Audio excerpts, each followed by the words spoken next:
Hello everyone, Dr. Mindy again. So we continue with our lecture series on the pelvic viscera. So this time I'm going to discuss the ovaries. The ovaries are located in the ovarian fossa on the lateral wall of the pelvis minor, and the boundaries of the ovarian fossa include anteriorly the medial umbilical ligaments or the umbilical artery, and posteriorly the ureter and internal iliac artery. The attachments of the ovary we have ovarian fimbriae of the fallopian tube that attaches onto the ovary, as well as the broad ligament of the mesovarium and pelvic. Uh, uh, the ovary is also attached onto the pelvic rim by the suspensory ligament of ovary. So there is a fimbriae of the fallopian tube, the mesovarium to the broad ligament, and suspensory ligament of ovary to the pelvic rim. Peritoneum again has its relations with the ovary.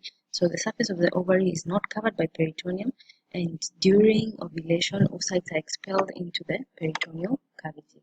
So this is the location of the ovary here. All right, and that's the infundibulum with the fimbria of the fallopian tube. This is the broad ligament, and in this picture you can appreciate the remnants of the mesonephric ducts. Remember, in embryology, the female reproductive tract develops from paramesonephric ducts, while the male tract develops from mesonephric duct. So if the embryo becomes female, then mesonephric duct degenerates, and you can see the remnants. You have parafuron here, we have the Gartner's duct here, so a porphyron located here. Again, the attachment of the ovary. This is the ovary, this is the mesovarium. Okay, this is the mesovarium here, and this is posterior layer of the broad ligament. So we have the mesosalpinx, which is the peritoneal attachment of the uterine tube or the fallopian tube. So the ovaries are supplied by ovarian artery that comes from the abdominal aorta at the level of L2 vertebra, and also uterine artery. And the veins, we have a papilliform plexus of veins that drain into the ovarian vein, and this plexus of vein communicates with the uterine plexus and vaginal plexus, and all these drain into the internal iliac vein. The ovaries drain the lymphatics into the lumbar lymph nodes and are innervated by autonomic nervous system. Sympathetic nerves come from T10, T12 level, while parasympathetic is by vagus, which is cranial nerve number 10. The afferents to the ovaries travel with sympathetic to T10. Then we go to another structure in the pelvis. We'll discuss the urethra, and basically we'll focus more on the male urethra. Now, the male urethra is 15 to 20 centimeters long, compared to the female, which is usually around 4 centimeters long. So the male urethra is 15 to 20 centimeters, so it's longer, and it conveys both urine and semen. The female urethra usually conveys only urine from the bladder, urinary bladder. So the male urethra has parts. So we have the prostatic part that is star-shaped and enclosed within the prostate gland. It's the most dilatable part and has the prostatic ducts and ejaculatory ducts that open into it. Then we have the membranous part that is the shortest and least dilatable. It's part from external urethral orifice and the narrowest part of the urethra. It descends from the prostate to the bulb of penis and traverses the sphincter urethral muscle and inferior fascia of the urogenital diaphragm. And then we have bulbourethral glands that are found beside the membranous part of the urethra. Lastly, we have the spongy urethra, which is the longest and runs within the whole full length of the corpus spongiosum. It has two dilatations. One, the bulb of the urethra in the bulb of penis, and the other one is the navicular fossa in the glans penis. Two glands open to the penile urethra. We have the bulbourethral glands and the mucus secreting urethral glands. So this is the urinary bladder, this is the prostate. So we start with prostatic urethra here. We say prostate gland and ejaculatory ducts open here. Then we have membranous part here before you get to the spongy or the penile part. So this membranous prostatic is the widest, most dilatable, while membranous is the narrowest, and it's usually enclosed by the external urethral sphincter. It's the narrowest, shortest, and least dilatable, while the prostatic is the most dilatable. So again, you need to remember two dilatations of the spongy urethra, the bulb of the urethra and the navicular fossa, and bulbourethral glands and mucus secreting glands that open into the spongy urethra. So the male urethra is supplied by prostatic arteries from internal pudendal artery, the artery of bulb, and urethral artery, while its lymphatics with the glans penis drains into the deep inguinal nodes, while the upper part drains into internal iliac nodes. The male urethra is innervated by pudendal nerve and autonomic nerve through the inferior hypogastric plexus. Then we discuss the urinary bladder. Urinary bladder in adults lies in the minor pelvis, posterior to the pubis. It's separated from the pubis by retropubic space that contains fat. However, in infants and children, the bladder is in the abdomen. Then it begins to enter the pelvis major at 6 years and reaches the pelvis at puberty. The shape, size, and position and relations of the urinary bladder vary based on the amount of urine in it and also vary with age. So this is the urinary bladder. Okay, in males, that's the position of the prostate gland. So the urinary bladder has an inferolateral surface, superior surface. These are the ureters opening into the urinary bladder. That's the trigone. The trigone, tri means 3. So you have an opening of the ureter on this side, an opening on the other side, and below you have the opening of the urethra. So it forms a triangle. And that's the median umbilical ligament that supports the apex of the urinary bladder.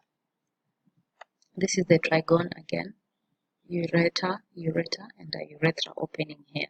And inside, the bladder has folds, which we call the rugae, and histologically, it has a mucosa, submucosa, detrusor muscle, which are soft, smooth muscle cells. So, urinary bladder has peritoneal relations. On its superior part, it's covered posteriorly, cranially, and anteriorly, and we have what we call the vesicle uterine pouch in females and rectovesical pouch in males, which are formed by peritoneum. So anterior to the bladder, we have retropubic part of fat, levator ani muscle, and obturator internus muscle.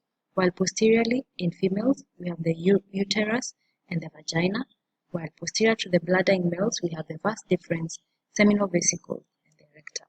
So these are the sagittal sections. This is male pelvis. You can see the prostate here.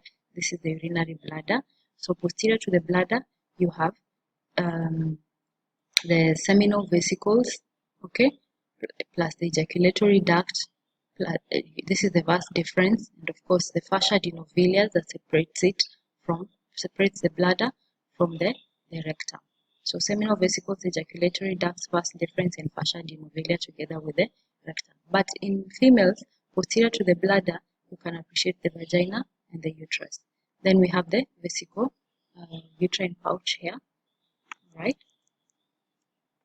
Then superior to the bladder in females, you have coils of small intestines and the body of the uterus, while in males, you just have the coils of the small intestine. So superior to the bladder here, intestine separated from the bladder by the peritoneum.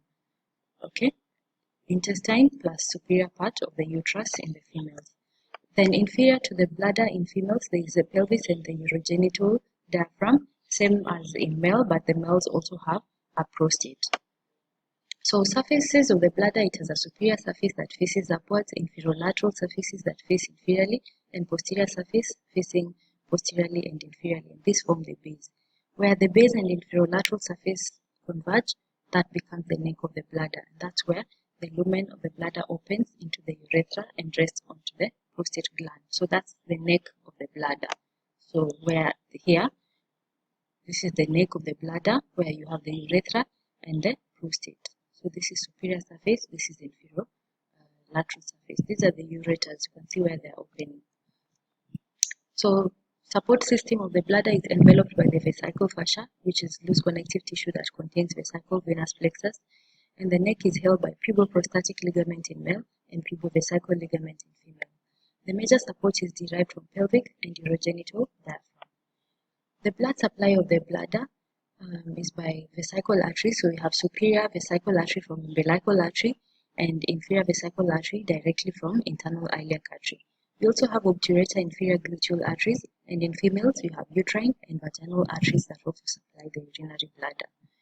The bladder lymphatics drain into three different areas: the superior part to external iliac nodes, inferior part drain to internal iliac, while the neck will drain into the sacral and common iliac nodes. The plexus of veins around the bladder will drain into the internal iliac vein, and this vesicle plexus usually envelop the bladder and the prostate in male, as well as the seminal vesicles, the ductus deferens, and the inferior ends of the ureters. They're usually connected to the prostatic venous plexus and also may drain via sacral veins into the vertebral venous plexus. In females, the vesicle plexus envelope part of the urethra and the bladder neck and also receives blood from dorsal vein of the clitoris. This vesicle plexus in female communicates with vaginal plexus. So vesicle plexus in male communicate with prostatic plexus, and in female with vaginal plexus, and in both they can communicate with the vertebral venous plexus. So urinary bladder is innervated by autonomic nervous system. So we have the parasympathetic from pelvic splanchnic nerves, and this offer motor innervation to the detrusor muscle and inhibit the internal sphincter of the bladder. Then sympathetic fibers originate from T11 to L2, and these are usually inhibitory to the bladder and excitatory to the internal sphincter muscle. Remember, during sympathetic innervation, you're inhibiting the bladder and you enhance the function of internal sphincter. But in parasympathetic, you want to encourage filling and also encourage emptying of the bladder. So you inhibit internal sphincter and you give motor to the detrusor muscle.